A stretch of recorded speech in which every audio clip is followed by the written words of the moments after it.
नमस्कार दोस्तों, प्रस्तुत है एक और वीडियो में। आज की चर्चा हम करेंगे कि अभी तक क्या हुआ और आगे क्या घटनाक्रम हमारे सामने आ रहे हैं, क्या संभावनाएं बन रही हैं। पूरा विस्तार से चर्चा करेंगे। वीडियो को जरा भी स्किप न करें और सारी बातें जो है आप लोगों के सामने एक एक करके रखी जाएंगी। जहां पर किसने सोचा था कि 28/11/2023 को जो सुप्रीम कोर्ट का फैसला आया था उसमें इस प्रकार से सब उल्टा हो जाएगा, इसके बारे में किसी का अनुमान नहीं था। और हद तो तब हो गई जब प्राथमिक शिक्षा निदेशालय के विज्ञापन में विज्ञापन संख्या 124/26/12/2023 द्वारा सुप्रीम कोर्ट के जो आदेश था 28/11/2023 उसमें कहा गया कि उसके आदेश के अनुपालन में कहा गया कि 18 मंथ का NIVS DLED कोर्स को शिक्षक भर्ती के शिक्षक पद के लिए वैध योग्यता नहीं माना जा सकता। ऐसा मानना था माननीय सर्वोच्च अदालत का। अब यहाँ पर जब ये आया तो असम में तूफान आ गया।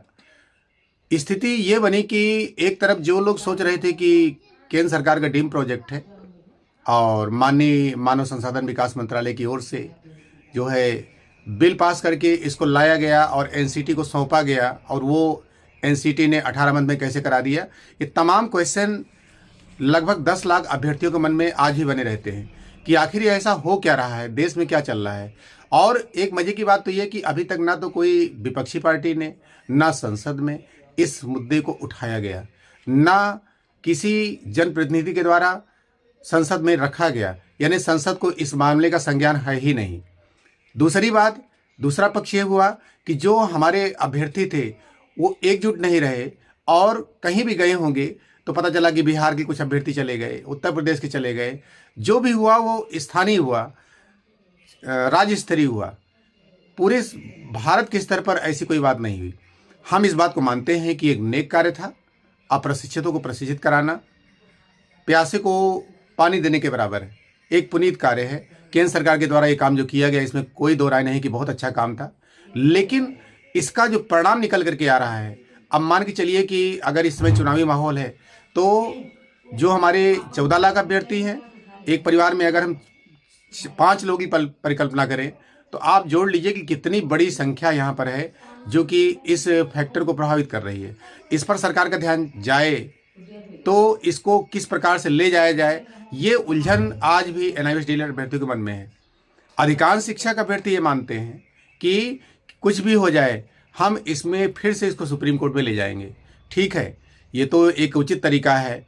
उधर विश्वनाथ जी ने रिव्यू पिटीशन डाली जो सुप्रीम कोर्ट का फैसला आया था उसको देखने के लिए, और उनके पास भी यही रास्ता था कि उत्तराखंड की ओर से जो रिव्यू पिटीशन पड़ा था उसमें भी केवल यही एक रास्ता बचा था कि किसी भी तरीके से हम सुप्रीम कोर्ट में जाएं। और अगर मानते हैं कि 80%, 85%, 90% तक कह सकते हैं कि रिव्यू पिटीशन को खारिज कर दिया जाता है। अगर रिव्यू पिटीशन खारिज होगा तो हम आगे जा करके अगली बेंच में उसको जो है अपील कर सकते हैं, अगली बेंच का रास्ता खुल जाएगा। ये एक लंबी प्रक्रिया है और इसमें सबसे बड़ा खतरा शिक्षक अभ्यर्थियों को मन में आ रहा है कि अगर हमको जॉब नहीं मिलती है तो अगली वैकेंसी कब आएगी इसको कह नहीं सकते। और ऐसी स्थिति में अधिकांश अभ्यर्थी ओवर एज हो जाएंगे, जिसकी समस्या अभ्यर्थियों के मन में पड़ी हुई है। आखिर एक ड्रीम प्रोजेक्ट के साथ ये क्या हो रहा है, ये अभ्यर्थी लगातार सवाल पूछ रहे हैं। ट्विटर पर ट्रेंड हुआ, बिहार में आंदोलन हुआ, हाई कोर्ट में केस लड़ा गया, हाई कोर्ट में 2 हाई कोर्ट, 3 हाई कोर्ट का फैसला आया और हाई कोर्ट ने माना कि ये उचित है, इनको लिया जाना चाहिए। और उसके बाद अचानक माननीय सर्वोच्च अदालत का फैसला आया कि 18 मंथ का जो कोर्स है उस शिक्षक भर्तियों में शिक्षक पद के लिए वैध योग्यता नहीं है। तो क्या हमारा पक्ष इसको समझाने में असफल रहा और इसमें आगे हमें क्या करना चाहिए, यह प्रश्न हमारे मन में है और इस पर लगातार अब इस समय पे काम चल रहा है। हम आपको याद दिला दें कि जो हमारे शीर्ष नेतृत्व हैं उनमें भी मतभेद की स्थिति बनी। नंदन बोहरा जी और पप्पू जी, इनमें भी इनके भी जो बातें निकल करके सोशल मीडिया पर आई उसमें असमंजस की स्थिति रही, कह सकते हैं सामंजस्य नहीं बन पाया, अभ्यर्थी 2 धड़े में बढ़ गए। तो अब क्या करना चाहिए, अगर इस पर हम लोग फोकस करें तो हमें पिछले मनमुटाव को भूलना पड़ेगा।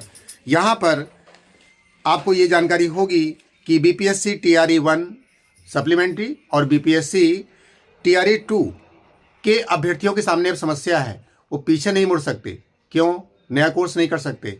जो अभ्यर्थी नौकरी पा गए हैं वो भी पीछे नहीं मुड़ सकते, नया कोर्स नहीं कर सकते हैं, क्योंकि उनको जो है अटेंडेंस लगानी है। अब समस्या बन गई है कि पीछे लौटने के रास्ते ही अधिकांश अभ्यर्थियों के पास बंद हो गए हैं। जो अभ्यर्थी अभी तक वैकेंसी में हैं, नौकरी नहीं पाए हैं, उनके सामने भी बड़ी विकराल समस्या है कि वो क्या करें। दूसरे फिर से कोई कोर्स करें जिसमें 2 साल लगेगा, या कोई नया काम करें, या इस लाइन को ही छोड़ करके आगे बढ़ें। ये इतनी उहापोह की स्थिति, अभी तक कह सकते हो कि एक ड्रीम प्रोजेक्ट होता है, सपनों का महल होता है, उसको संजोने का काम तो होता ही है, लेकिन ऐसा कोई प्रयास अभी तक दिखाई नहीं पड़ा। यहाँ पर लोग कहते हैं कि हम हाई कोर्ट चले जाएंगे। देखिए, अधिकांश जो है बात को मैं एनालिसिस कर रहा हूँ, आज का वीडियो काफ़ी वैल्यूएबल है। लोग कहते हैं मैं हाई कोर्ट चले जाएंगे। भाई, अगर आप हाई कोर्ट जाते हैं तो आपको क्या फ़ायदा मिलने वाला है? आप खुद सोचिए। अगर हाई कोर्ट जाएंगे, आपका विपक्षी जो है सुप्रीम कोर्ट का जो फैसला है उसकी कॉपी लगा देगा, और सुप्रीम कोर्ट को कोई हाई कोर्ट काट नहीं सकता। अब हाई कोर्ट जाके क्या करेंगे? समस्याएं देखिए कहाँ पड़ रही हैं, जहाँ पर हमको कहाँ जाना चाहिए। ये समस्या है कि अगर हम बात करें कि जो हमारी बिहार की भर्तियां हैं, बीपीएससी TRE 2, इसमें भी सुप्रीम कोर्ट के फैसले के अनुरूप ही कार्य हो रहा है।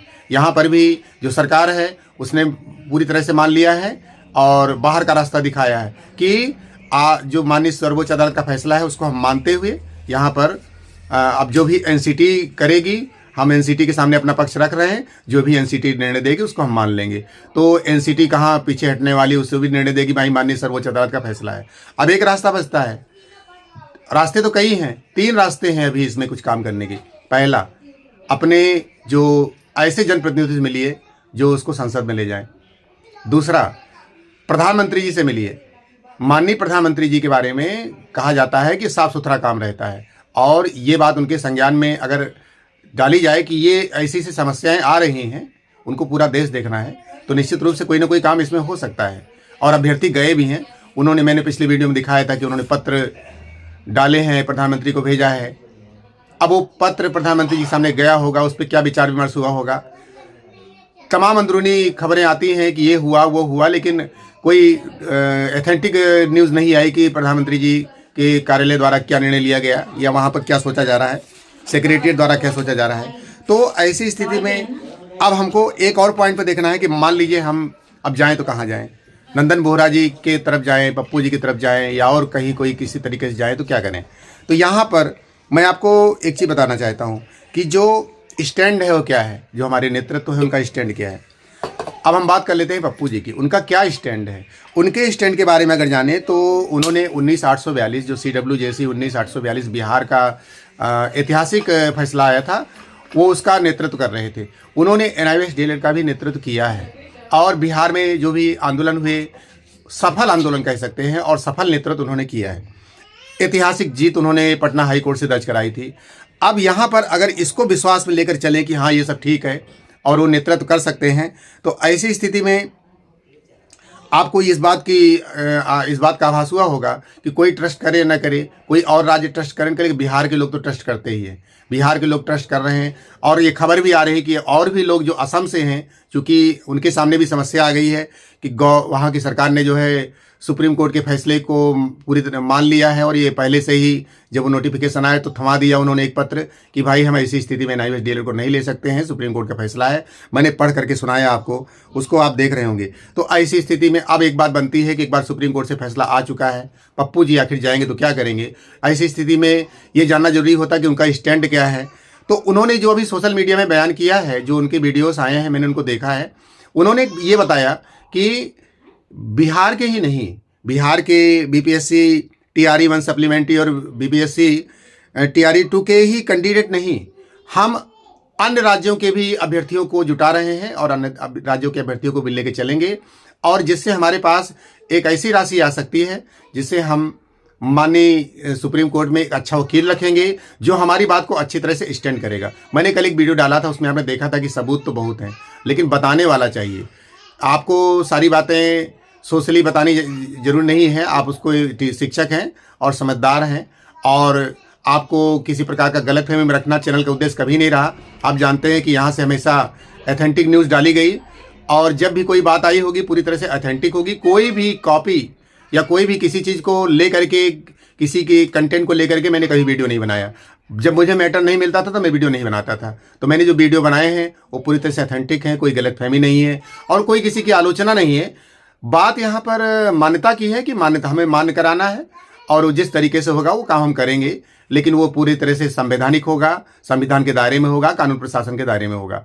तो हमारे पास न्यायपालिका का रास्ता बचता है और अभ्यर्थी इस बात को मानते हैं कि अगर पप्पू जी का स्टैंड है कि अन्य राज्यों को लेकर चल रहे हैं, केवल बिहार का ही मामला नहीं है, तो ऐसी स्थिति में जो उसके सुप्रीम कोर्ट के ग्रुप बने हैं उस ग्रुप में लोग गए हैं और उन्होंने अपना क्या कहते हैं विश्वास जताया है और जो कुछ उनसे हो रहा है तन मन धन से सहयोग कर रहे हैं। तो वर्तमान में जो स्टैंड है पप्पू जी का उस पर आधारित आपको बात समझ में आ गई होगी। दोस्तों यहाँ पर तमाम ऐसी उड़ी पड़ी खबरें भी हैं कि एनसीटी की बैठक समाप्त हो गई है, वहाँ पर ये निर्णय हुआ।